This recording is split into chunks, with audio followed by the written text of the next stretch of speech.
Hello and welcome viewers. आज की इस वाली वीडियो में हम लोग थ्योरी ऑफ मशीन के फ्रिक्शन डिवाइसेस चैप्टर को लर्न करने वाले हैं। तो चलिए अब हम लोग इस वीडियो को शुरू करते हैं। तो फ्रिक्शन डिवाइसेस को समझने से पहले आप लोगों को ये समझना होगा फ्रिक्शन क्या होता है। तो यहाँ पर मैंने फ्रिक्शन की एक बेसिक डेफिनेशन लिख दी है। Friction is the resistive force that acts tangentially between two surfaces in contact opposing their relative motion or the tendency of motion। यहाँ पर फ्रिक्शन का फॉर्मूला लिख रखा है F is equals to mu n, where F is friction force, n is normal reaction force, mu is coefficient of friction। तो चलिए अब हम एक बेसिक डायग्राम बनाकर इसे समझ लेते हैं। लेट सपोज ये एक सरफेस है, इस सरफेस के ऊपर ये एक ऑब्जेक्ट पड़ा है। ये ऑब्जेक्ट इस डायरेक्शन में मूव करना चाहता है या फिर मूव कर रहा है, तो फ्रिक्शन इसकी अपोजिट डायरेक्शन में लगेगा टेंजेंशियली। जैसे आप लोगों को दिख रहा है ये एक टेंजेंट है, ये भी एक टेंजेंट है, और इन दोनों सरफेस के बीच में यहाँ पर म्यू होता है। यहाँ पर म्यू की वैल्यू जितनी ज़्यादा होगी, यानी कोएफिशिएंट ऑफ फ्रिक्शन जितना ज़्यादा होगा उतना ही ज़्यादा फ्रिक्शन लगेगा इससे मोशन को, और जो नॉर्मल रिएक्शन है वो यहाँ से ऐसे लगेगी। एंड नेक्स्ट हम लोगों ने यहाँ पर कॉज लिख रखे हैं फ्रिक्शन के। फ्रिक्शन क्यों होता है दो सरफेसेस के बीच में, तो अब हम लोग कॉजेस को डिस्कस कर लेते हैं। पहला कॉज है all solid surfaces have microscopic irregularities called asperities. When two surfaces come into contact this asperities interlock causing resistance to motion. तो यहाँ पर जो एस्पेरिटीज मैंने लिख रखा है इसका मतलब क्या है। अगर हम माइक्रोस्कोपिक लेवल पर देखें तो कोई भी सरफेस स्मूथ नहीं होता है, उस सरफेस पर कुछ ना कुछ रफनेस होती है, वो मे भी ऐसी दिखती हो। और जब हम इस, जैसे कि आप समझ लीजिए सरफेस है, इस सरफेस के ऊपर हम एक ऑब्जेक्ट रखते हैं, तो जो ऑब्जेक्ट होगा उसकी भी ये वाली जो सरफेस है ये इर्रेगुलर ही होगी। ये जो इर्रेगुलरिटीज़ हैं इन्हें ही हम एस्पेरिटीज़ कहते हैं। तो ऐसी एक पॉसिबिलिटी है कि जो सरफेस है उसकी इर्रेगुलरिटीज़ और ऊपर रखे ऑब्जेक्ट की इर्रेगुलरिटीज़ इंटरलॉक हो जाएं ऐसे, जैसे कि ये ऑब्जेक्ट की इरेगुलरिटीज़ हैं और ये सरफेस की इरेगुलरिटीज़ हैं। अब ये इरेगुलरिटीज़ जो हैं ये इंटरलॉक हो चुकी हैं, ये ऑब्जेक्ट की हैं, ये सरफेस की है। तो जब हम इस ऑब्जेक्ट को इधर मूव कराना चाहेंगे तो ये जो इरेगुलरिटीज़ हैं ये इसे ओवरकम कर कर ही आगे बढ़ सकती हैं, जिसकी वजह से यहाँ पर रेजिस्टेंस क्रिएट होता है। नेक्स्ट कॉज हम डिस्कस कर लेते हैं। हमारा नेक्स्ट कॉज है on microscopic level molecular adhesion also contributes to friction. Atoms of two surfaces tend to stick together under pressure. Second वाले पॉइंट के अंदर ये लिख रखा है कि जो एडहेसिव फोर्सेस होती हैं जो डिफरेंट मॉलिक्यूल्स के बीच में लगती हैं। आप लोग फेविकॉल को देख सकते हो, फेविकॉल भी एक एडहेसिव फोर्स का ही एग्जाम्पल है। फेविकॉल पे लिखा होता है एडहेसिव लिक्विड।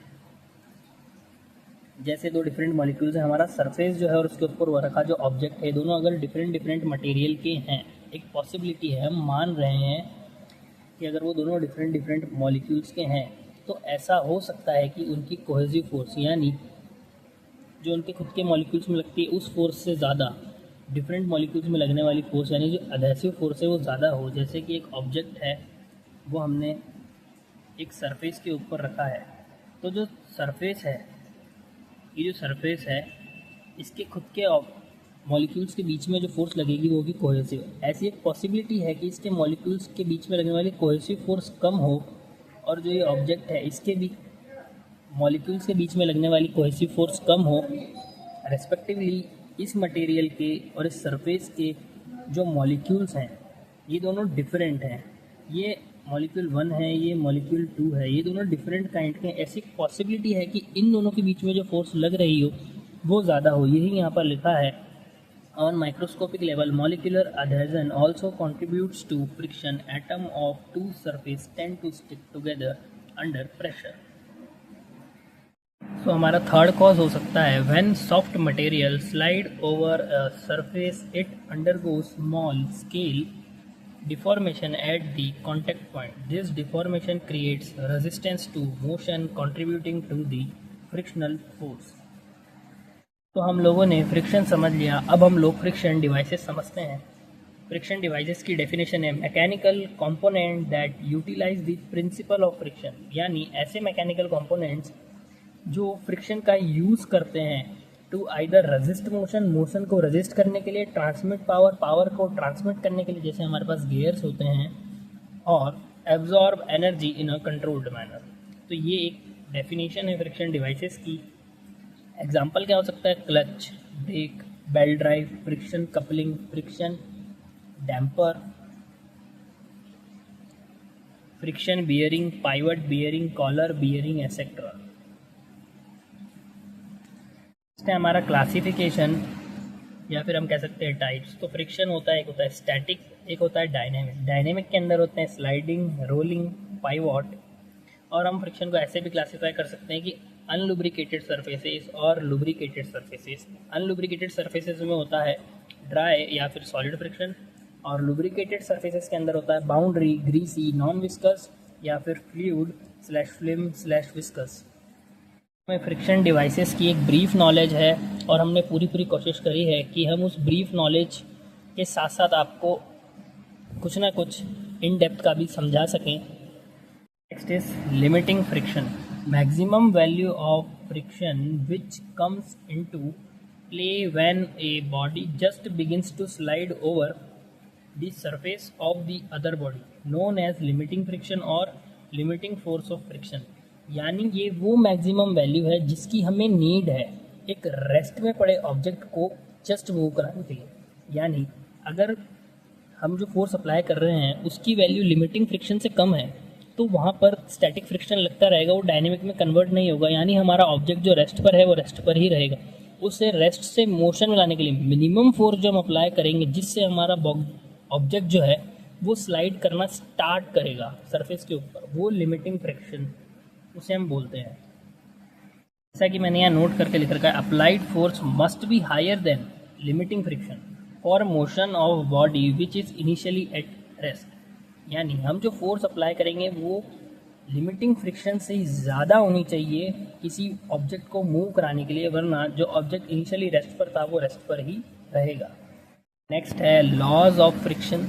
एक होता है स्टैटिक फ्रिक्शन, इसके लॉज होते हैं। एक होता है डायनेमिक फ्रिक्शन, इसके भी लॉज होते हैं। एक सॉलिड फ्रिक्शन, इसके भी लॉज होते हैं। एक फ्लूइड फ्रिक्शन, इसके भी कुछ लॉज होते हैं। लॉज में हमने यहाँ पर बहुत बेसिक पॉइंट्स लिख रखे हैं बिल्कुल ब्रीफ नॉलेज के हिसाब से।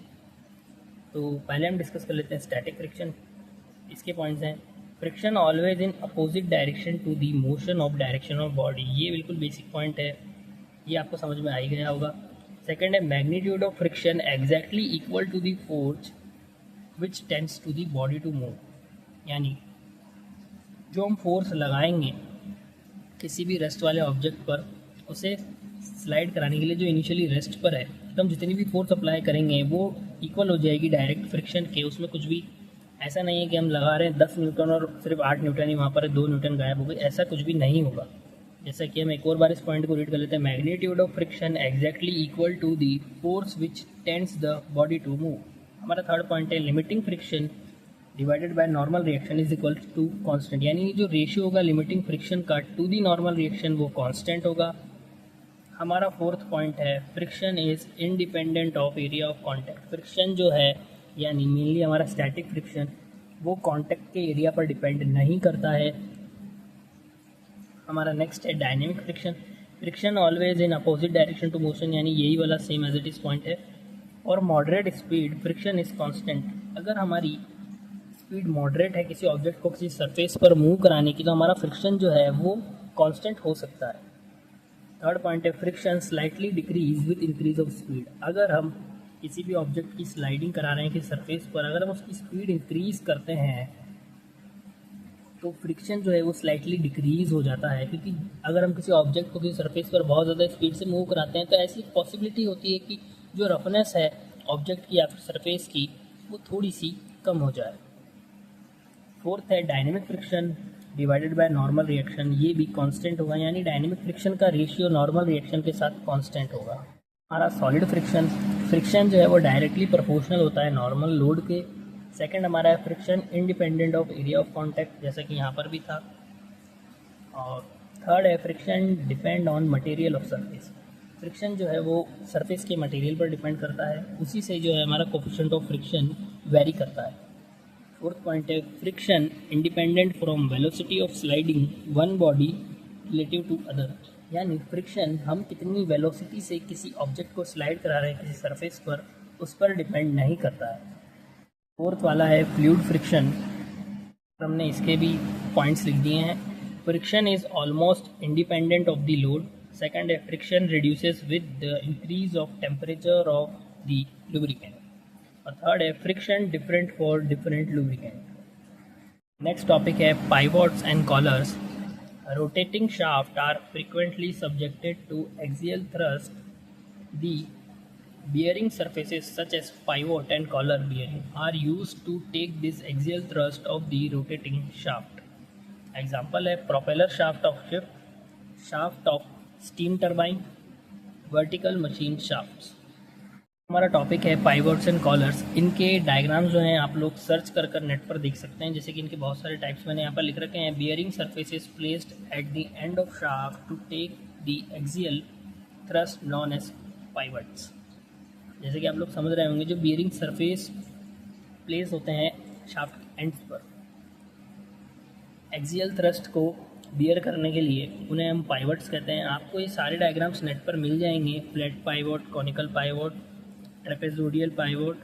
और कॉलर्स के दो टाइप होते हैं, एक होता है सिंगल फ्लैट कॉलर, एक होता है मल्टीपल फ्लैट कॉलर्स। ये सारे डायग्राम्स आपको नेट पर बिल्कुल इजीली अवेलेबल हो जाएंगे। मैं यहाँ पर वीडियो में आपको दिखा नहीं सकता क्योंकि उससे कॉपीराइट आ सकता है।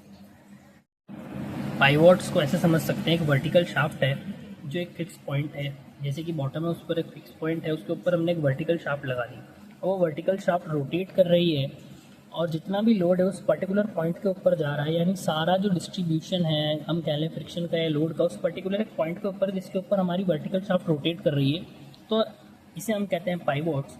और कॉलर को हम ऐसा समझ सकते हैं कि वो जो वर्टिकल शाफ्ट है उसी शाफ्ट के ऊपर हमने एक डिस्क लगा दी है, बीच में कहीं पर भी एक कॉलर लग गई, एक रिंग लग गई है। जब वो शाफ्ट रोटेट करेगी तो सारा लोड उस नीचे वाले बॉटम पॉइंट पर ना जाते हुए वो जो डिस्क है बीच में कहीं पर जो शाफ्ट के ऊपर अटैच है उसके थ्रू भी स्प्रेड हो जाएगा, तो इसे हम कॉलर कह देते हैं। कॉलर बेसिकली एक रिंग होती है जो शाफ्ट के ऊपर हम लोग लगा देते हैं। मैं जैसे आप लोगों को कह रहा हूँ कि आप लोग नेट पर सर्च कर कर इनके फ़ोटोज़ को देख सकते हैं, उससे आपको और अच्छे से समझ में आ जाएगा।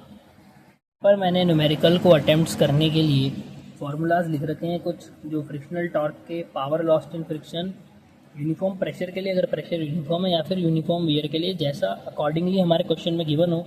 आप लोग इसका एक स्क्रीनशॉट ले सकते हैं, मैं इसे ऐसे ही रहने देता हूँ। आई होप आप लोगों ने स्क्रीनशॉट ले लिया होगा।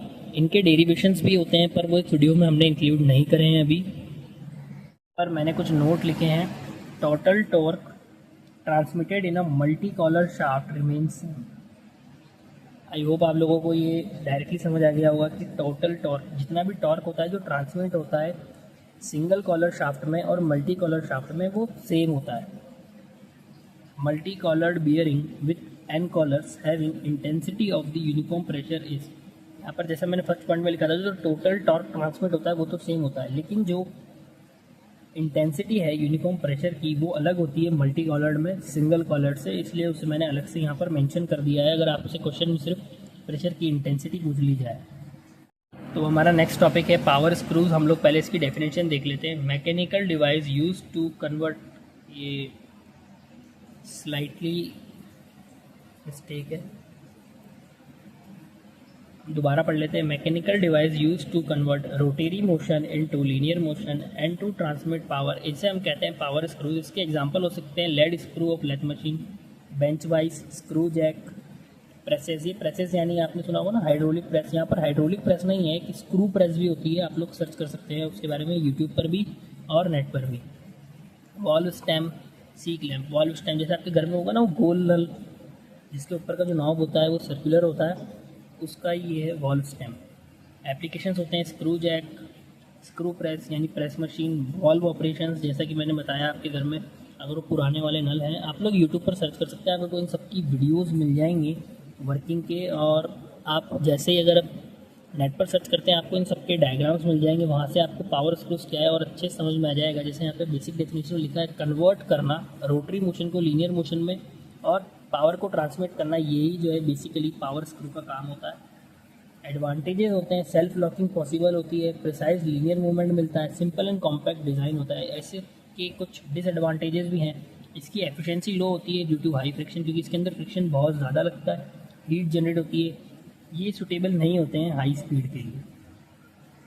आप लोगों को हमारा ये वीडियो पसंद आया होगा। अगर आप लोगों को ये वीडियो इन्फॉर्मेटिव लगता है तो आप इस वीडियो को अपने दोस्तों के साथ शेयर करें, वीडियो को लाइक करें और हमारे चैनल को सब्सक्राइब करें और बेल आइकन को प्रेस कर ज़रूर रखें। जैसे ही हमारे चैनल पर कोई भी नई वीडियो आती है तो आपको उसका नोटिफिकेशन सबसे पहले मिलेगा। Thanks for watching.